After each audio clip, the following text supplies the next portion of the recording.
जो हालत पेंडेमिक नहीं कर सका, डॉलर का प्राइस मूवमेंट नहीं कर सका, ना ही महंगाई कर सकी, वो कर दिया है बीएसई बॉम्बे स्टॉक एक्सचेंज के एक सर्कुलर ने। स्मॉल कैप और मिड कैप स्टॉक्स को हिला दिया है। किस तरीके से ये सारा इम्पैक्ट हुआ है और कब से ये इम्पैक्ट एक्चुअल में प्रैक्टिकली होने वाला है, इस वीडियो में जानने की कोशिश करेंगे। तो आइए शुरू करते हैं।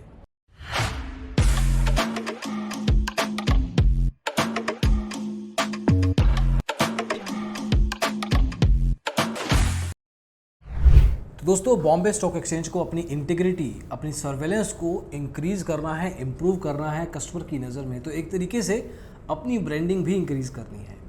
ऐसा करने के लिए कुछ ना कुछ स्टेप्स लेने पड़ते हैं, लेकिन कई बार कुछ स्टेप्स बैकफायर कर जाते हैं। अब ये वाला करेगा या नहीं, ये तो समय ही बताएगा, लेकिन क्या स्टेप लिया है ये जानने की कोशिश करते हैं। तो दोस्तों, बीएसई ने निकाला है एक सर्कुलर जो कि इम्पैक्ट करता है डायरेक्टली मिड और स्मॉल कैप स्टॉक्स को। सभी नहीं, एक स्पेसिफिक क्राइटेरिया है इसको जज करने का, लेकिन पहले सर्कुलर क्या कहता है ये देखते हैं। बीएसई में बहुत सारी कंपनीज लिस्टेड हैं, करीब 4,500 कंपनीज हैं, मतलब शायद 5,000 के ऑलमोस्ट हैं। उसमें से करीब 3900 कंपनीज के स्टॉक्स एक्चुअल में एक्टिवली ट्रेडिंग होते हैं। अब उसमें मिक्स है मिड कैप, स्मॉल कैप और लार्ज कैप स्टॉक्स का। बहुत बार ये देखा जाता है कि जो स्मॉल और मिड कैप स्टॉक्स होते हैं उसमें जो प्रमोटर्स होते हैं या जिनके पास मेजॉरिटी होल्डिंग होती है उन स्टॉक्स की, वो प्राइस को मैनिपुलेट करने की कोशिश करते हैं, इन्फ्लुएंस करने की कोशिश करते हैं, अपने प्रॉफिट को कमाते हैं और निकल जाते हैं। ये बहुत कॉमन एक तरीके से प्रैक्टिस देखी गई है और इसको कर्व करना डेफिनेट लेवल पे ज़रूरी, मैंडेटरी है। और वहीं पे कॉन्सेप्ट आता है सर्किट का। Lower circuit, upper circuit hit होता है मार्केट में। अपर सर्किट को अच्छा माना जाता है, लोअर सर्किट को बुरा, क्योंकि एक तरीके से एक रेंज डिफाइन होती है डेली लेवल पे कि 2 से लेके 20% तक कोई भी रेंज में एक स्टॉक फिट होता है। और अगर उस पर्टिकुलर लिमिट को हिट कर दिया जाता है तो उस पर्टिकुलर स्टॉक में ट्रेडिंग थोड़ी देर के लिए होल्ड कर दी जाती है या सारे दिन के लिए भी होल्ड की जा सकती है, डिपेंडिंग कि कितने % हिट हुआ है। ये है डेली ट्रेडिंग सेशन का लिमिट।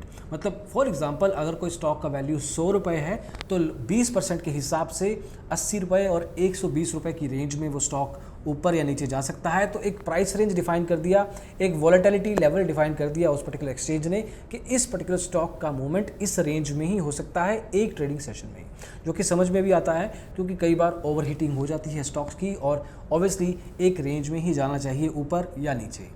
लेकिन ऐसा क्या होगा अगर वो रेंज डिफाइन कर दी जाए डेली के अलावा वीकली, मंथली और क्वार्टरली लेवल पे? मतलब अगर एक पर्टिकुलर स्टॉक डेली लेवल पे 20% ऊपर या नीचे जा सकता है, एक स्पेसिफिक लिमिट बता दी गई कि अगर हफ्ते में इतना ही जा सकता है, महीने में इतना ही जा सकता है और 3 महीने या क्वार्टर में इतना ही जा सकता है ऊपर, सिमिलरली नीचे भी। अभी एक्चुअल में ऐसा हुआ है, आपके सामने स्क्रीन पे पूरा का पूरा डिटेल आ जाएगा। फॉर एग्जांपल, अगर अपर सर्किट 20 टाइम्स हिट है तो वीकली अपर और लोअर 1.6x और 0.6x कर दिया गया है। उसके बियॉन्ड मतलब इतना ही प्राइस चेंज हो सकता है। फॉर एग्जांपल, अगर हम 20 को 1.6 से करेंगे तो 32 आएगा, तो एक तरीके से 32% का मूवमेंट वीकली लेवल पे हो सकता है और सिमिलरली 12% का लोअर मूवमेंट एक तरीके से उसी स्टॉक में वीकली लेवल पे नीचे जा सकता है। मंथली लेवल पे 2x, 0.5x और क्वार्टरली लेवल पे 3x at the same time 0.3x। यह है 20% का रेंज, सिमिलरली 10% का, 5% का और 2% का भी लिमिट डिफाइंड है। अब इसका मतलब क्या है, इसका इम्प्लीकेशन क्या है, रिजल्ट क्या है? एक तरीके से स्टॉक एक्सचेंज ने, बीएसई ने इस केस में हर स्टॉक जो भी बताएंगे आपको क्राइटेरिया में फिट होता है, उनकी एक क्वार्टरली लेवल तक का प्राइस मूवमेंट डिफाइन कर दिया, वॉलेटिलिटी डिफाइन कर दी।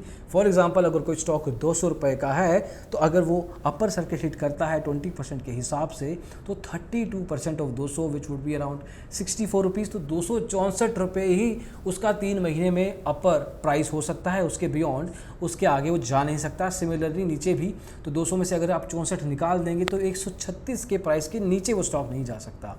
अब ये क्यों किया जा रहा है? ताकि जो स्टॉक के मूवमेंट इररेलेवेंट हो जाते थे, मतलब 10x, 20x, 30x गुना हो जाते थे और फिर वहाँ पे वॉल्यूम पे जब सेलिंग हो जाती थी और जो प्रमोटर था वो अपना प्रॉफिट कमा के निकल जाता था, ऐसी चीज़ें ना हो।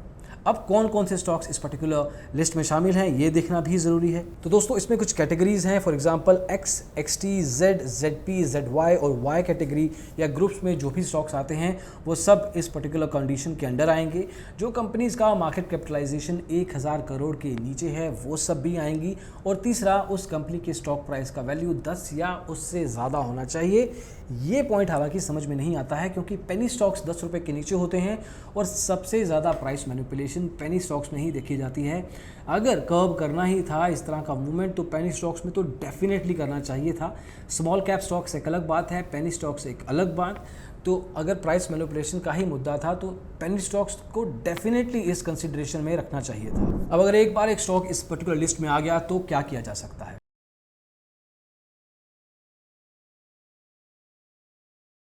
देखिए 30 कैलेंडर डेज देखा जाएगा, मॉनिटर किया जाएगा हर स्टॉक को, और जो भी कंसिडरेशंस आपको बताई शुरुआत में उसमें से वो कंसिडरेशन में से स्टॉक अगर निकल जाता है, मार्केट कैपिटलाइजेशन बढ़ जाती है, ग्रुप चेंज हो जाता है या शेयर प्राइस नीचे चला जाता है तो उस केस में वो स्टॉक इस लिस्ट से बाहर हो जाएगा और इस पर्टिकुलर मॉनिटरिंग को वो एक तरीके से उसके अंदर नहीं आएगा। 23 अगस्त 2021 मतलब कुछ ही दिनों में ये पर्टिकुलर रूलिंग एप्लीकेबल हो जाएगी बॉम्बे स्टॉक एक्सचेंज के इन्हीं स्टॉक्स के ऊपर। कुछ स्टॉक्स का आपको नाम स्क्रीन पे दिखाई देगा, ये सब स्टॉक्स आप पॉज करके देख सकते हैं। इनके अलावा भी स्टॉक्स होंगे लेकिन ये तो डेफिनेटली इम्पैक्टेड होने वाले हैं। अभी आपके सामने ये सारी की सारी लिस्ट दिख रही है। क्या ये सारा का सारा फरमान NSE भी करने वाला है? तो इसका आंसर है अभी के लिए नहीं। नेशनल स्टॉक एक्सचेंज ने ये करने के लिए मना किया है। हालांकि उनका कहना है कि ये एक अच्छा मूव हो सकता है if it actually is executed in the nice way, but NSE को इस चीज़ की ज़रूरत नहीं है क्योंकि उनके हिसाब से प्राइस मैनिपुलेशंस NSE पे तो इस कारण नहीं होती हैं और ऐसा करने से उनको कोई इम्पैक्ट नहीं पड़ेगा। एक बात तो दोस्तों इस पर्टिकुलर सर्कुलर ने हाहाकार मचा दिया है और small cap stocks definite level पे इम्पैक्ट हो रहे हैं। इससे देखा जा सकता है, इसको एक्चुअल में प्रैक्टिकली ऑब्जर्व भी किया जा सकता है, लेकिन how it actually is gonna pan out 23 अगस्त के बाद ही पता लगेगा। वो आपको ज़रूर डिजिटल ब्लॉगर पे हम बताने आएंगे ही सर्टेन लेवल पे ऑब्वियसली। अभी के लिए इतना ही दोस्तों, अगले वीडियो में जल्दी मिलेंगे। Thank you so much, take care, bye bye.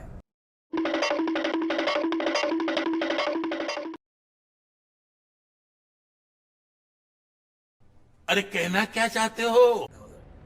जो मैंने वीडियो शुरू किया है और मैं ये जो मजा है हिंदुस्तान के हर व्यक्ति को देना चाहता हूँ। ओके, एक मिनट कोट है। आप कुछ भी बोलो ये नहीं सुनने वाला। तो आइए शुरू करते हैं,